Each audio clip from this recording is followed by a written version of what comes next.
오늘은 예수님 비유 강의 14번째 시간입니다.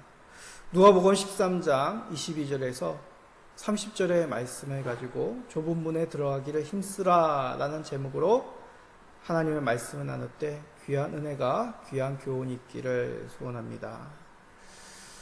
성도님들 한 주 동안 평안하셨습니까? 갑자기 온도가 올랐습니다.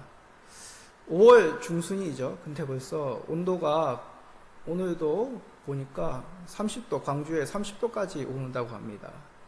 한여름 날씨가 금방 찾아왔습니다. 저도 부랴부랴 교회당에 에어컨 필터 청소를 하면서 좀 여름 준비를 하였습니다. 6월 정도 청소하면 되겠지 생각하였는데 뉴스를 보니까 한 보름 정도, 한 주 정도, 10일 정도가 예전보다 여름이 빨리 찾아왔다라는 그런 뉴스입니다. 여름맞이는 에어컨 필터만 있는 것이 아니죠. 폭우를 대비한 여러 가지 것들도 살펴야 됩니다. 또 제습기 같은 습기가 차지 않도록, 곰팡이가 끼지 않도록 그런 것도 살펴야 됩니다. 이렇듯 계절이 바뀌고 주변 환경이 바뀌면 우리는 부지런히 힘써야 될 일들이 많습니다. 계절 변화만이겠습니까? 우리 일상도 그렇죠. 사회가 시시각각으로 변하고 있습니다. 특별히 요즘 들어와서 참 많이 이제 피부로 느껴지는 것이 무인화입니다. 식당 주문도 대부분 다 이제 키오스크, 그런 무인대를 이용하여 주문을 합니다. 그리고 뉴스를 보니까 광주의 교통수단도 시범적으로 무인화를 한다고 합니다. 무인화가 많아지는 이 환경에 맞추어 우리가 뭘 힘써야 되겠습니까? 무인기계, 무인화 시스템에 대해서 조금 우리가 사용자로서 이해가 필요하겠죠. 그러지 않으면 일상을 살아가는 것이 많이 불편화되는 시대가 찾아왔습니다. 그러면 이런 일상적인 면만 우리가 힘써야 되겠습니까? 신앙에서도 우리가 힘써야 되는 부분이 있다는 것이죠.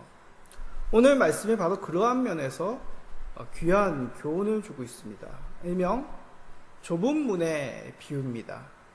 예수님은 말씀 가운데 자주 좁은 문을 비유로 사용하여서 천국에 대해서, 하나님 나라에 대해서 말씀하셨습니다. 대표적으로 산상수훈입니다. 자, 마태복음 7장 13절입니다. 좁은 문으로 들어가라.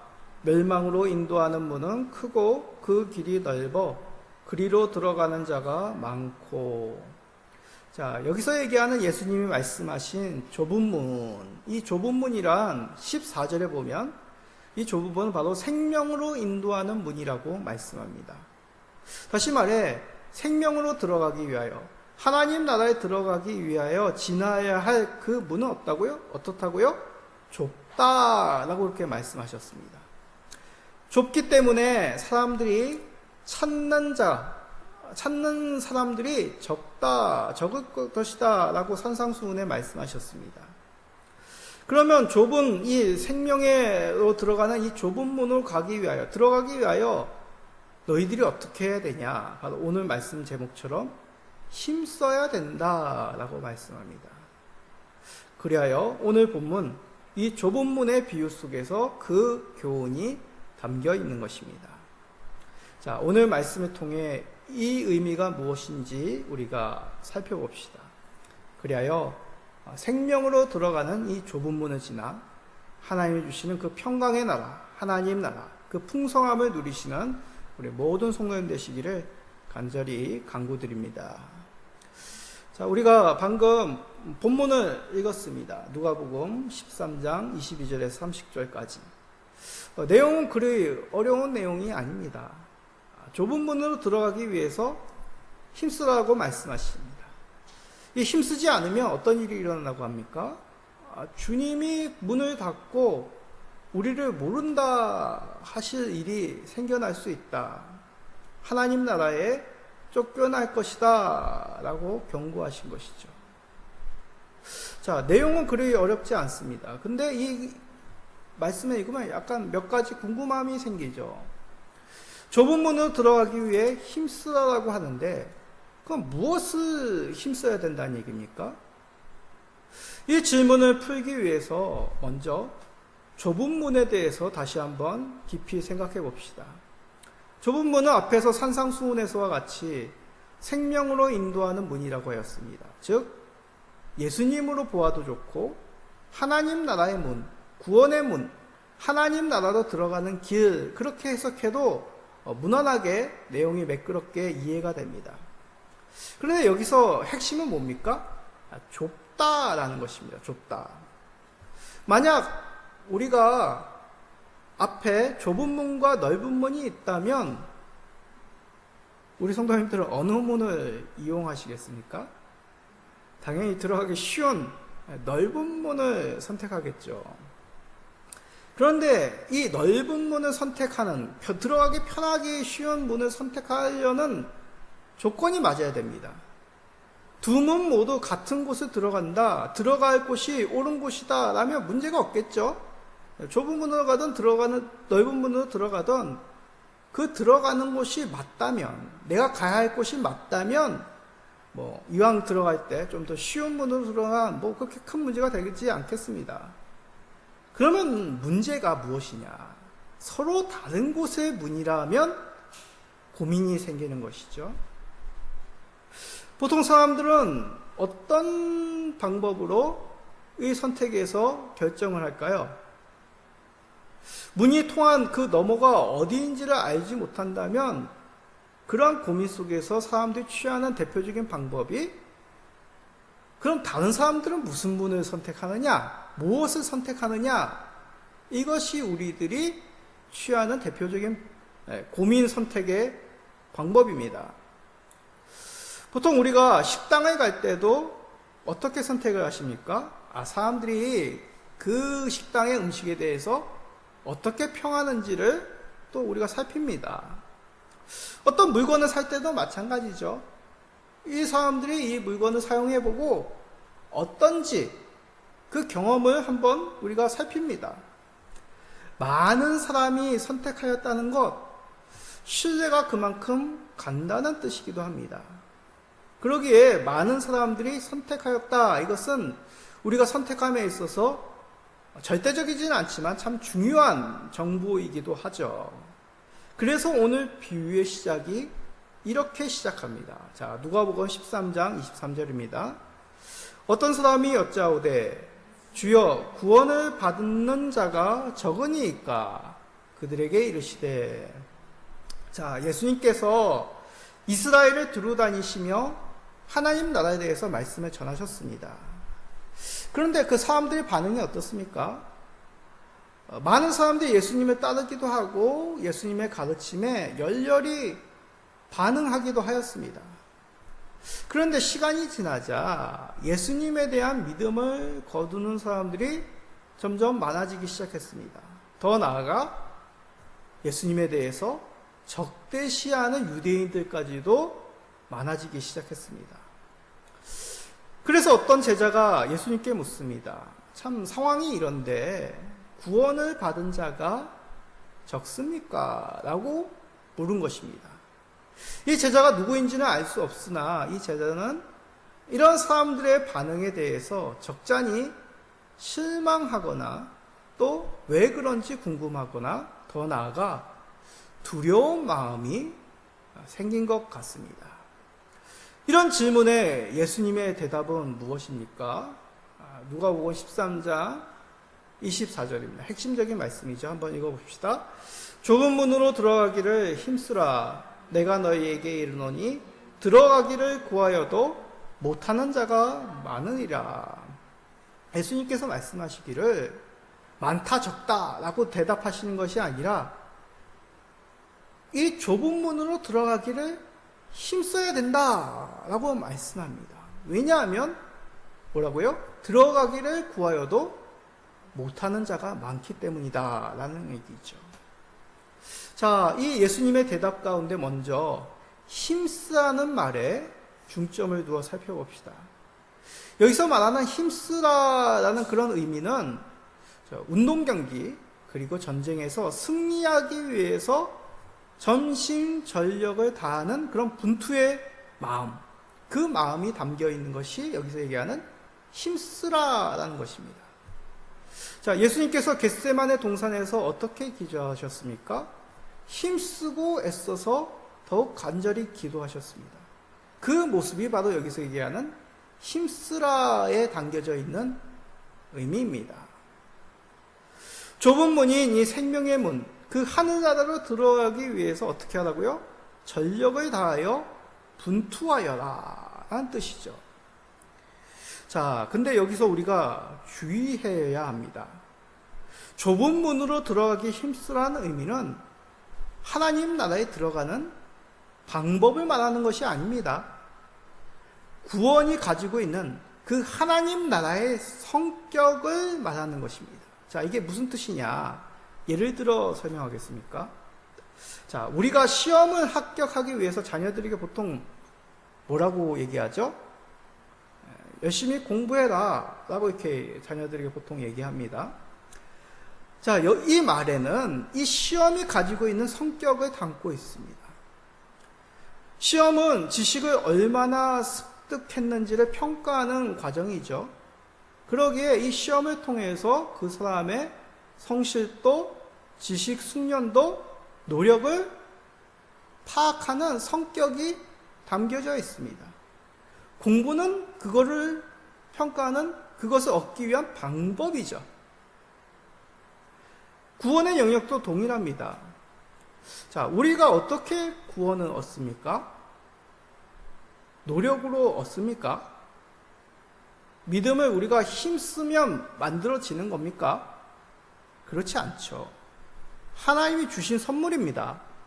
하나님이 주신 은혜의 반응이 믿음이죠. 그런데 여기서 뭐라고 얘기합니까? 힘쓰라 라고 얘기합니다. 여기서 우리가 구원에 대한 오해가 있습니다. 하나님이 주신 은혜, 믿음의 선물을 우리가 어떻게 해야 될까요? 무미건조하게 여기는 것은 옳지 않습니다. 그 주신 은혜에 대해서 감사하고 기쁘게 여기며 간절한 마음으로 그것을 힘써 주신 선물을 지켜나가야 되겠죠. 분투해야 됩니다. 이 뜻은 하나님이 주신 구원에 무엇인가 우리의 노력이 더해져야지만 완성된다, 그런 뜻이 결코 아닙니다. 하나님이 주신 구원에 대해서 우리가 어떤 반응으로 응답해야 되는지를 말씀하는 것입니다. 어떻게 반응해야 됩니까? 간절함으로, 힘씀으로 그 주신 은혜, 구원, 믿음을 지켜나가야 된다는 뜻입니다. 이 말씀 속에서 우리는 얼마나 하나님이 주신 그 구원의 선물을 지키고 있는지, 힘써서 그것을 빛내고 있는지를 살펴야 됩니다. 우리의 말과 행실, 우리가 드리는 그 시간과 물질들, 우리가 갈등할 때 선택하는 기준들, 그 속에서 하나님이 주신 구원, 믿음이 얼마나 많은 분량을 차지하는지를 우리가 돌아보아야 된다는 것이죠. 결코 이 땅 가운데 믿음을 지키는 것, 하나님이 주신 구원의 선물을 빛내는 것, 그것은 쉬운 일이 아닙니다. 마음을 들이고 삶을 들이고 시간과 물질을 들여 힘써 지켜나가야 될, 분투해야 될 영역이란 것이죠. 그리하여 이 어려운 이 땅의 삶 가운데서도 아름답게 믿음을 지켜나갈 수 있습니다. 이 어려운 이 땅의 삶 속에서도 아름답게 분투하여 믿음을 지켜나가는 우리 모든 성도님 되시기를 간절히 간구드립니다. 자, 그런데 이 비유의 특별함은 그 다음의 내용에 있습니다. 이 비유는 예수님께서 어떤 사람들을 특정하여 하신 말씀이기 때문입니다. 비유의 핵심의 내용이 짤막한 이야기 속에 담겨져 있습니다. 자, 누가복음 13장 25절, 이게 주된 비유의 줄거리죠. 집주인이 일어나 문을 한 번 닫은 후에 너희가 밖에 서서 문을 두드리며 주여 열어주소서 하면 그가 대답하여 이르되 나는 너희가 어디에서 온 자인지 알지 못하노라 하리니. 자, 하는 자, 그 구원의 문으로 들어가려 해도 들어가지 못하는 이유가 무엇이라고요? 그 문의 주인, 집 주인이 문을 한 번 닫은 후에 열어주지 않기 때문입니다. 그런데 여기서 등장하는 사람들은 집 주소는 잘 찾았습니다. 그래서 간절히 문을 두드리며 집주인에게 이 문을 열어달라기를 간청을 합니다. 그러나 주인은 어떻게 대답을 합니까? 매정하죠. 나는 너희가 어디에서 온 자인지 알지 못한다. 그래서 이들은 더욱 간절히 말합니다. 26절에 보면 뭐라고 얘기합니까? 주여, 우리는 주 앞에서 먹고 마셨던 사람들입니다. 또 우리는 당신이 길가에서 가르쳤던 사람들입니다. 그러니 문을 열어주십시오. 자, 이들의 더 간절한 외침에 집주인은 문을 열어주었습니까? 아니죠. 더욱 단호한 목소리로 외칩니다. 나는 너희가 어디에서 왔는지 모른다. 행악하는 모든 자들아, 나를 떠나라. 과연 이 비유에 등장하는 들어가고자 하였으나 들어오지 못하고 주인에게 쫓겨난 사람들 누구일까요? 그들은 다름 아니라 하나님 백성이라 자부했던 대제사장의 무리들, 바리새인들, 유대인들을 말합니다. 우리가 누가복음 13장 전체를 읽지 않았지만 이 비유 앞뒤에 있는 사건을 보십시오. 회개에 대해서 예수님이 말씀하시고 열매 맺지 못한 무화과 나무의 비유, 회당의 안식일의 병고침으로 인하여 그 회당장과 갈등하는 예수님의 모습, 그리고 겨자씨 누룩의 비유가 앞에 있습니다. 그리고 이 비유의 뒤에는 예루살렘을 향한 예수님의 탄식의 애가의 기도가 있습니다. 이 앞뒤의 내용을 살펴보면 여기서 얘기하는 집주인이 문을 열지 못하여 집에 들어가지 못하는 사람들 누군지 쉽게 알 수 있습니다. 그렇습니다. 이 당시 유대인들, 예수님을 배척하였던 유대인임을 우리는 알 수 있습니다. 유대인들은 생각합니다. 아브라함의 혈통으로 아브라함의 자손이라 자부하며 천국은 마치 따놓은 변함없는 결론처럼 이들은 하나님 나라에 들어갈 것을 자신하였습니다. 이들이 이렇게 생각하는 이유가 무엇이겠습니까? 그들에게 모세의 율법이 있기 때문이죠. 이들이 얼마나 열정적으로 모세의 율법을 따르는지 하루에 2번 제사, 상번제를 드립니다. 해가 뜰 때 한 번, 해가 질 때 한 번. 절기 때마다 성전에 나아가 하나님께 제사를 드립니다. 뭐 예배만이겠습니까? 거리마다 구제함이 있습니다. 지금도 있다고 하더군요. 유대 거리에. 그러면 그들이 일정 액수를 정기적으로 이 구제 현금을 합니다. 그리고 금식도 정기적으로 합니다. 더군다나 예수님의 말씀에 유대인들이 무턱대고 배척한 것이 아니죠. 예수님을 따라다니며 그가 무슨 말 하는지 귀담아 듣고 예수님이 행하시는 일들을 다 지켜보았습니다. 놀라운 이적에 이들은 감탄하고 하나님께 영광을 돌리기도 하였습니다. 그런데 이들에게는 진정한 회개가 없었죠. 여전히 이들의 중심에는 하나님께 선택받은 하나님의 백성이라 자부심을 가지며 남들을, 이방인들을 정죄하였습니다. 하나님 나라에 합당한 열매도 없었고 불쌍한 자들에 대한 긍휼의 마음이 없었습니다. 무엇보다 하나님께서 지금 뿌리시는 그 겨자씨, 복음의 씨, 그 하나님이 뿌리시는 그 누룩, 예수 그리스도가 이들에게는 없었던 것이죠. 그저 아브라함의 혈통이라는 자신이 드리는 그 종교적인 열렬한 종교 행사 속에서 율법으로서 자기의 의를 나타낼 뿐이었습니다. 그런 이들에게 우리 예수님은 말씀합니다. 나는 너희가 어디에서 왔는지 알지 못한다. 행악하는 모든 자들아 나를 떠나라. 다시 말씀드립니다. 이들에게 열심이 없었던 것이 아닙니다. 그러나 헛된 열심, 중심이 없는 열심이었던 것이죠. 근본적으로 예수님에 대한 그 경배의 마음, 사랑의 마음이 없었던 것입니다. 하나님 나라에 들어가는 그 생명의 관문인 우리 예수님이 없는데 어찌 이들에게 그 하나님 나라에 들어가는 것이 허락될 수 있겠습니까? 그런데 이 말씀, 이 당시 유대인들에게만 적용되는 말씀이겠습니까?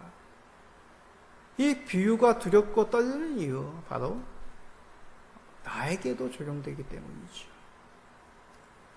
26절의 말씀과 같이 바리새인 제사장 무리들도 예수님을 초대하여 같이 그 앞에서 식사를 하였습니다. 유대인들에게 식사 교제는 참 중요한 것이죠. 한 공동체로서 우리가 친분이 있다라는 것을 드러냅니다. 또한 이들이 길거리에서 예수님의 가르침을 들었습니다. 예수님의 말씀에 대해서 이들이 살피고 동의할 것은 동의하였습니다. 그런데 뭐라고 합니까? 주님은 이들을 모른다라고 얘기합니다. 여기서 모른다라는 것은, 알지 못한다는 것은 예전에는 알았으나 지금은 모른다는 뜻이 아닙니다. 예전에도 몰랐고 지금도 너희를 모르고 앞으로도 너희를 모른다. 관계가 없다. 전혀 너와 나와는 관계가 없다라는 그런 뜻입니다. 이것은 우리가 구원에 대해서 불안해하여라, 의심하여라는 의미가 전혀 아닙니다. 우리가 가진 믿음이 바르냐, 우리가 예수님을 어떻게 대하고 있는지를 우리에게 말씀하고 있는 것이죠.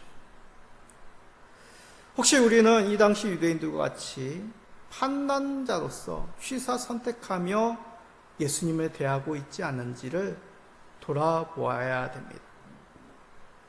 달면 삼키고 쓰면 거부하는 자기중심적인 신앙을 혹시 취하고 있지 않는지를 우리가 살펴야 되는 것이죠. 주님이 옳다면 우리는 좁은 문에 힘써 들어가는 것 같이 쳐서 복종하고 순종하며 힘써 믿음으로 살아가야 될 영역이 있다는 것입니다. 때로는 믿음의 길이 어렵죠. 그러나 버텨야 됩니다. 이겨나가야 되는 것이죠. 좁더라도 찾는 자가 적더라도 우리 주님이 그곳에 계시기 때문에 우리는 힘써 좁은 문으로 들어가야 합니다. 우리 주님은 나를 위해서 전부를 주셨습니다. 우리 아버지 하나님은 나를 구원하시게 하여 독생자를 내어주셨습니다. 그렇다면 우리가 이 땅 가운데 때로는 두려운 마음이 들고 어두운 마음이 들지만 그래도 나를 위해 자신을 내어주신 우리 주 예수 그리스도를 어찌 부인할 수 있겠습니까? 연약한 믿음이라도 믿음 없는 저의 있는 모습 그대로 주님만을 붙잡겠습니다 라는 믿음으로 주님 앞에 나아가야 됩니다. 나를 내려놓고 오직 주 예수님만을 중심에 두시는, 그를 따르시는 모든 믿음의 성도가 되시기를 간절히 소망합니다. 그렇기 때문에 이 설교가 참 쉽지가 않습니다. 결과에 대해서 참 예수님은 냉정하게, 무척이나 단호하게 말씀하십니다. 자, 누가복음 13장 28절 그 결과를 이렇게 말씀합니다. 너희가 아브라함과 이삭과 야곱과 모든 선지자는 하나님 나라에 있고 오직 너희는 밖에 쫓겨난 것을 볼 때에 거기서 슬피 울며 이를 가리라. 무슨 의미입니까?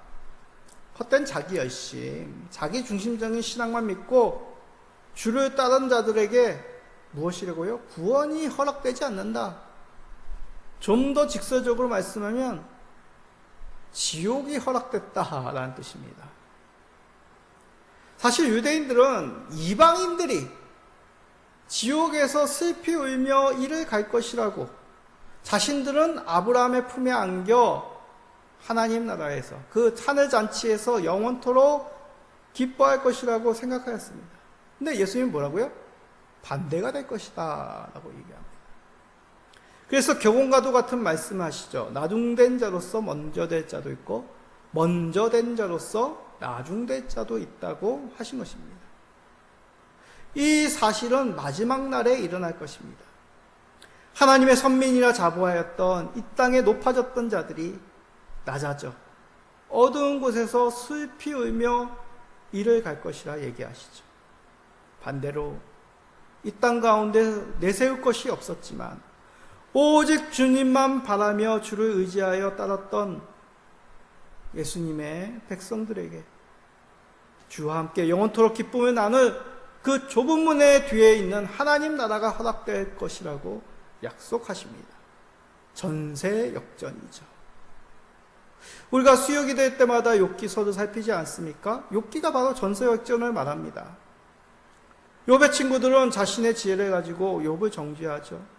자신의 신앙으로 하나님께 울음을 내세우며 욥의 죄악을 고소합니다. 반면에 욥은 어떻습니까? 자신이 죄인인 양 변명하기에 급급합니다. 이들의 몰아붙임에 슬피 울며 하소연을 할 뿐입니다. 그런데 끝에서는 어떻게 됩니까? 전세 역전이 일어나죠. 하나님께서는 욥을 옳다고 인정하시고 욥의 친구들이 잘못되었다고 나무라시지 않았습니까? 전세 역전이 일어났습니다. 지금 믿음의 지킴으로 고난의 삶을 살아가고 계십니까? 낭망하지 마십시오. 혹시 이 땅 가운데서 겸손하게 나를 낮추고 주를 높임으로 외롭고 때로는 자존감이 무너지십니까? 괜찮습니다. 주께서 하늘에서 높이십니다.